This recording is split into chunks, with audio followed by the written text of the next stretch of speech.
Hi, I'm Kim Vanell in New York. It's Tuesday, December 2nd. Today, Venezuela's Maduro rejects Trump's order to step down. Witkoff heads to Moscow to meet Putin and try and move the needle on a Ukraine peace deal. Presidential candidates in Honduras are locked in a tie.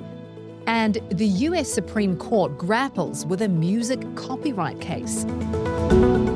This is Reuters World News, bringing you everything you need to know from the front lines in 10 minutes, 7 days a week.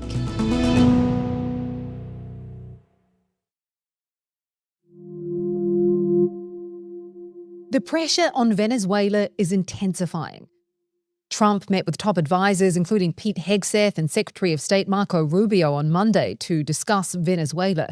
White House Press Secretary Caroline Leavitt has confirmed that 2 strikes were ordered on one boat off Venezuela's coast in early September. September 2nd, Secretary Hegseth authorized Admiral Bradley to conduct these kinetic strikes. Admiral Bradley worked well within his authority and the law, directing the engagement to ensure the boat was destroyed and the threat to the United States of America was eliminated. The Washington Post had reported that Hegseth ordered the second strike specifically to kill 2 survivors from the first one. Now, lawmakers from both parties are calling for an investigation into what happened and the legality of the strikes. Meanwhile, in Caracas, peace, forever, forever, forever. Venezuela's president, Nicolas Maduro, told supporters at a march that Venezuela doesn't want war with the United States, swearing loyalty to his people. The remarks come after Maduro spoke by phone with President Donald Trump. Reuters has learned that during that November call, Trump gave Maduro a deadline of 1 week to leave the country with his family for a destination of his choice. When that deadline expired, Trump declared Venezuela's airspace closed. Latin America editor Christian Plum has more on the remarkable call and what was asked and offered between the 2 leaders. Interestingly, Trump did make an offer to provide Maduro and his family with safe passage out of the country. So it does suggest that in spite of all his bellicose talk, Trump is still interested in some kind of solution that avoids bloodshed.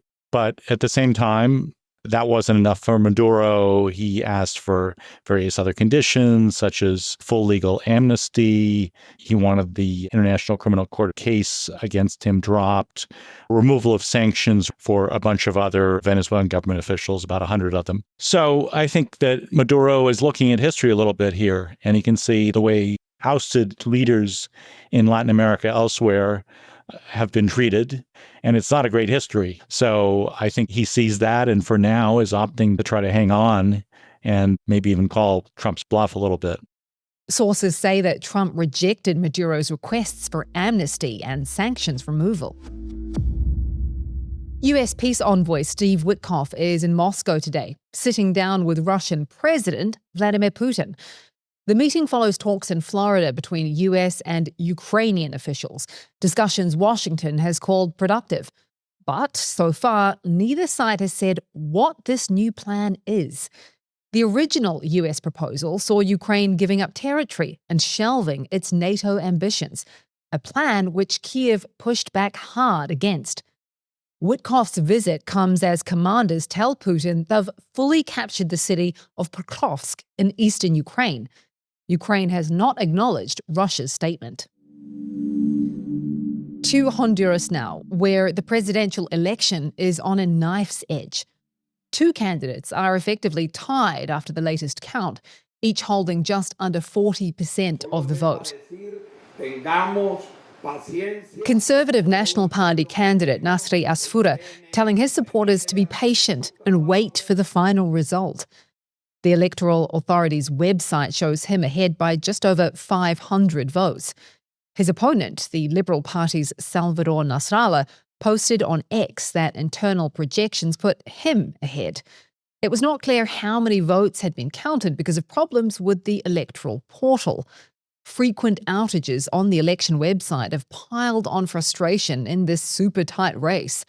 Trump, who supports Asfura, took to Truth Social, saying it appears Honduras was trying to change the results of their presidential election, threatening they'd be hell to pay if they do, and alleging that the country's election commission prematurely stopped counting votes.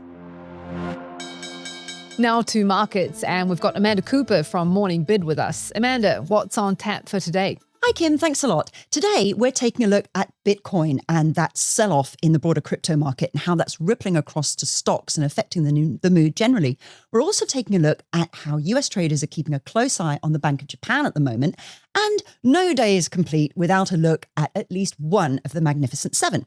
So if you want to hear more, head over to the podcast and have a listen.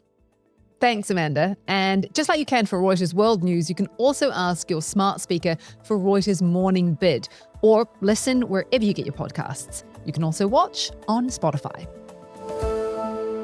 One of El Chapo's sons has changed his not guilty plea in federal court in a major fentanyl trafficking case. Joaquin Guzman Lopez is one of four brothers, known as Los Chapitos, who inherited their father's Sinaloa cartel faction. He was arrested in July after allegedly luring Mexican drug kingpin Almeo Zambada onto a plane that landed in Texas. His brother already pleaded guilty and faces life in prison. A federal appeals court has disqualified Alina Habba, a former personal lawyer to Donald Trump, from serving as the top federal prosecutor in New Jersey, ruling her appointment was unlawful. Habba, who defended Trump in his defamation case and has no prosecutorial experience, is the latest Trump loyalist blocked from a US attorney post.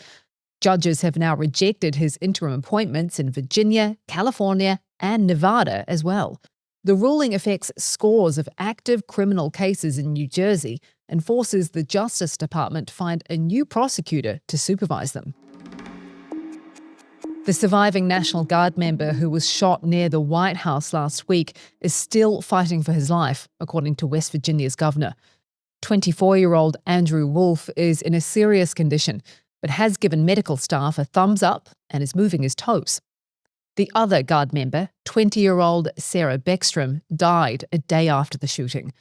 The suspect, 29-year-old Afghan national Ramanullah Lakanwal, was shot and wounded by other troops. He faces first-degree murder charges. Investigators are still searching for a motive. We'll hear argument first this morning in Case 24-171, Cox Communications versus Sony Music Entertainment. Supreme Court Justice John Roberts opening arguments in a case that could determine how internet providers handle music piracy cases on their networks. The outcome could have big implications for anyone who uses the internet in the US. Earlier this year, a jury awarded Sony Music, along with Universal and Warner, $1 billion in damages in the case against Cox Communications before it was overturned on appeal. Now, the Supreme Court is weighing in on who's liable for illegally downloaded material. Blake Britton covers intellectual property law. The judges seem to be trying to balance copyright interests. They want to protect these record labels' music from getting pirated, but they also don't want to risk catching up innocent internet users in the enforcement of all this. Justice Alito brought up the example of a university with one overarching internet account. So, yeah, all right, the ISP tells the university, look, a lot of your 50,000 students are infringing my copyright. Do something about it. Now, the university then has to try to determine which particular students are engaging in this activity. Does that mean the internet service provider has to cut off access for the entire college? I just don't see how it's workable at all. Justice Sotomayor had an example that was really interesting on kind of the other side of that. If I'm a gun dealer and I'm selling to someone who says to me, I'm going to kill my wife with this gun, I think the common law would say, you knew what he was going to do with the gun, you joined in. Why isn't your continuing to provide internet service the same?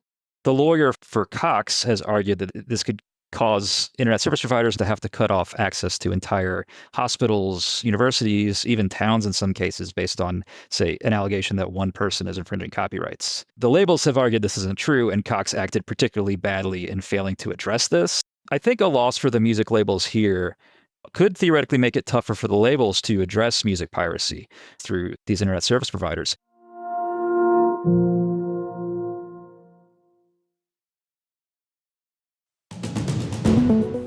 And for today's recommended read, to Lebanon, where the Pope is wrapping up his first overseas trip. Pope Leo will pray at the site of the 2020 chemical explosion at the Beirut port and lead a mass on the city's waterfront before heading back to Rome.